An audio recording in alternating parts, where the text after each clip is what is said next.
right, folks, we're very pleased today to have the voice of Tennessee basketball for the last 26 years, Bob Kesling and Bert Bertelkamp. Will call their final home game in Food City Center tomorrow. Got ample time for you guys to talk to them, and we'll jump right into questions here. Well, I'll say, first of all, let me make a comment, Alex. But first, I want to thank Bert. 26 years putting up with me is quite a remarkable feat. But when I was named the lead announcer of the Vol Network, my first job was to find an analyst. And Bert, I know he always sat at midcourt every single game, and I knew there was nobody more invested in Tennessee basketball than Bert. And I was just fortunate. He said, yes, finding an analyst is tough because you got to find someone who can make the road trips and be gone all the time.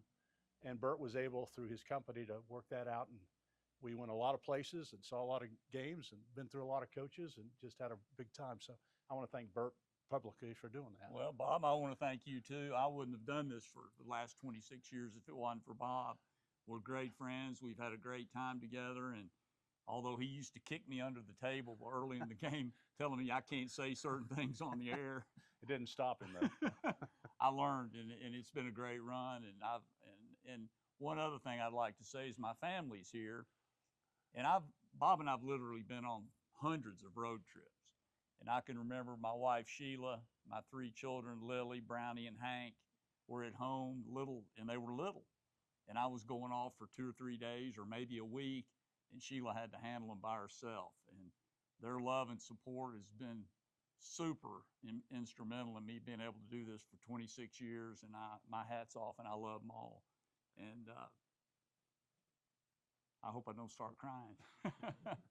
I when I was working at WIBK, I covered Bert when he was in high school, playing at Bearden and going up head-to-head against Elston Turner and all those great matchups they had. And what a great player that Bert was in high school. And then when he came to Tennessee, I was working at WIBK and got to cover him when he was playing with Ernie and Bernie and all those great teams they played on. And, I'm proud of Bert. He played on 3 NCAA tournament teams at Tennessee. He still holds the Tennessee record for assists in an NCAA tournament game with 16. So Bert was a really good player, and I think he's been a really good analyst, and I think the best in the SEC. So I've been blessed with that. Well, thank you. I appreciate it. Any questions? Yeah, Rick. Bert, you've had a lot of money calls, no doubt about that. But what will you remember most about your 26 years broadcasting or analyzing alongside Bob? I think the main thing is the relationships. I've met so many great people, people, UT fans. Our opposition, the other radio guys, the TV personalities, will really stands out. But I think what stands out above all is the great basketball that I've been able to see and be right there on the court and be at a lot of practices and get to know a lot of great coaches and great players that have come through over the last 26 years. And there's too many to mention, but UT's a first-class program, big time, and they've treated Bob and I really well. And it's just been a blast to cover it. But the people, Rick, would be the thing I remember the most. How would you feel about Josiah breaking that NCAA assist record maybe in your final game? It would be fine if it's in the Final Four. If he breaks it before that, it won't be so great. But I think this guy's working on the single season record, right? He's got 220 or something. What an amazing player. It's been an honor to cover him. I've told Zakai about that record, so he knows about it. So hopefully he'll be motivated to maybe break it. And Bert wouldn't mind if he broke it anyway. I wouldn't mind a bit. Well, you've done this for a couple of decades. Yeah. Bert was your partner. I mean, how long, Bert, did it take you to feel like you weren't just kind of a guest analyst? I still feel that way. We did TV games together for about 3 years maybe? 3 or 4 or 5.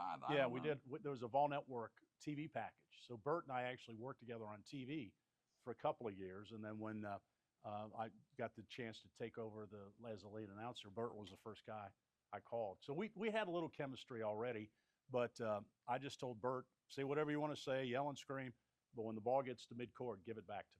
And he's done that consistently, so that's good. Bert, when did you kind of make the decision, and did Bob retiring factor into that at all for you guys to go out together? Well, honestly, I was thinking of retiring last year. And then Bob and I talked over the summer, and he said he thought he was going to go one more year. and he didn't come right out and ask me or put any pressure on me, but I said, well, I'll go with you one more year. Now I've missed some road games. That was part of the deal. The traveling was kind of getting to me, but I'm glad I did stay another year with Bob, and it's fitting that we're going out together because he's a Hall of Famer, and he's great leadership, great professionalism, and a pleasure to work with. And the Vol Network's been the same way. Steve Early, Glenn Thaxton, Brandon Parks, and all their staff have treated me in a first-class way the whole time. And I respect them and I admire them for that. Tell them about your first meeting with Edwin Huster about taking the job. Yeah, I met with Edwin and Bob and Steve and Glenn. We went to lunch, and Edwin was he likes to give me a hard time anyway. I knew Edwin. Edwin was general manager of the Ball Network at that time. But he said, Bert, there's 3 things you can't do. You can't be a homer. In other words, you can't show favoritism to UT. You can't referee the game, and you can't coach the game. In other words, second guess the coach. And I said, well, I'm not your man. And he said, why? And I said, well, you're right on one of the 3.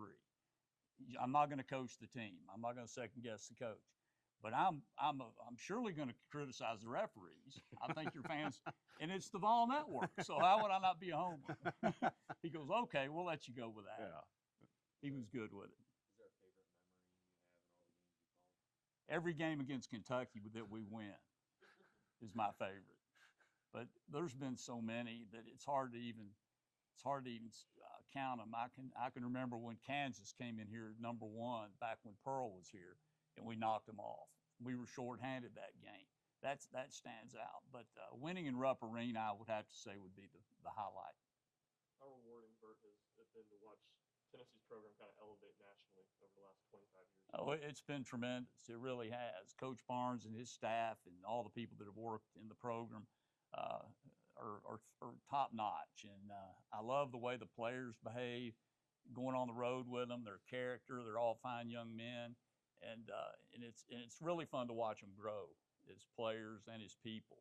And I wish I got to know them better, but what I know I really like, and it's great. Our program's been talked about all year, and we've got a great shot to go deep in the tournament.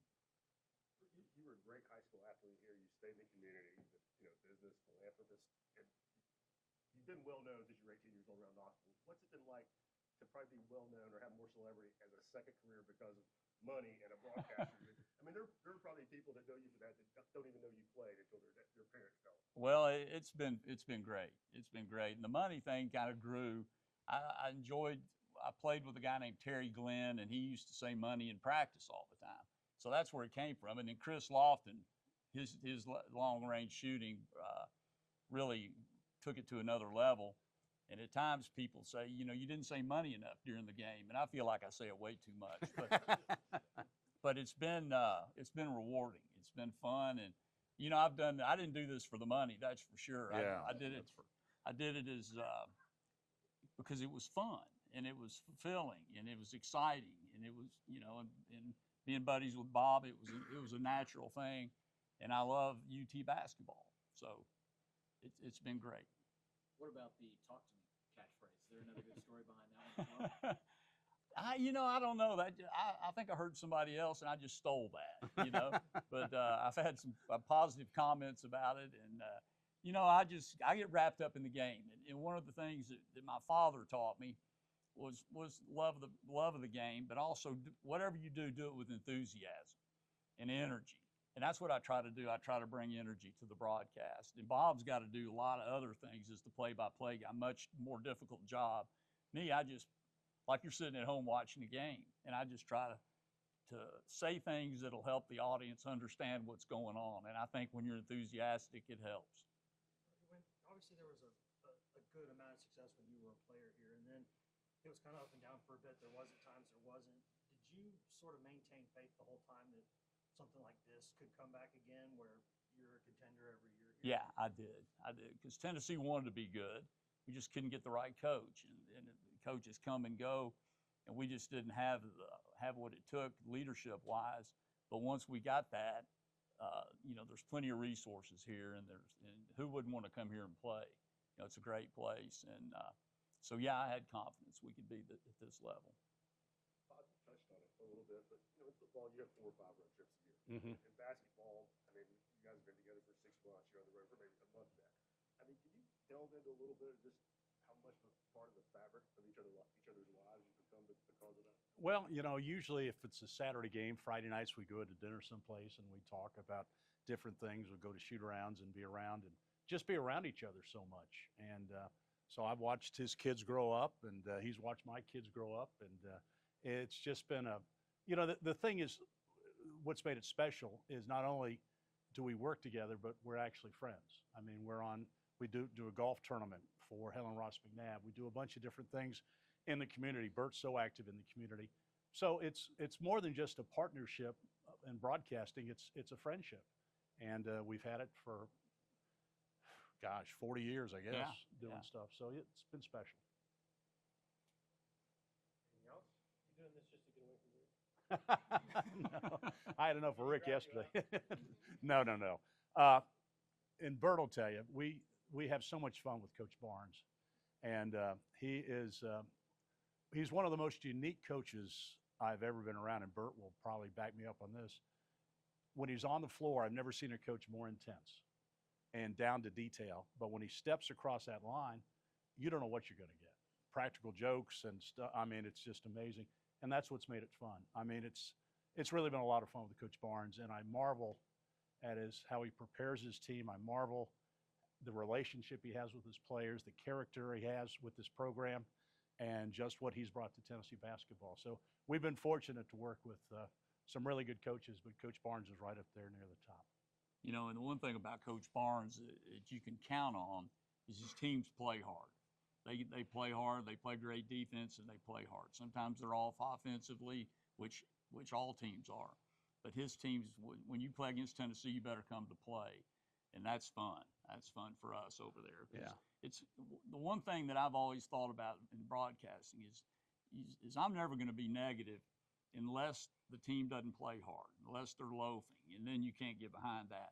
That's never been an issue with Coach Barnes' teams. You talk about Coach Barnes when he's not on the floor, when he's away, he's a jokester and he's a lot of fun to be around. And I got the first glimpse of that, our first NCAA tournament game we were doing together. I keep a little card in my wallet, that says the last word from Coach Barnes is brought to you by First Horizon. And I use that card so I don't mess up the close before we go into the broadcast. So we're getting ready to play our first NCAA tournament game. And I take my wallet out and I get my little card and I lay the wallet down and we do the interview and I say, thanks, Coach Barnes, and good luck today. He said, okay, thank you. As he's leaving, he picks up my wallet and steals my wallet.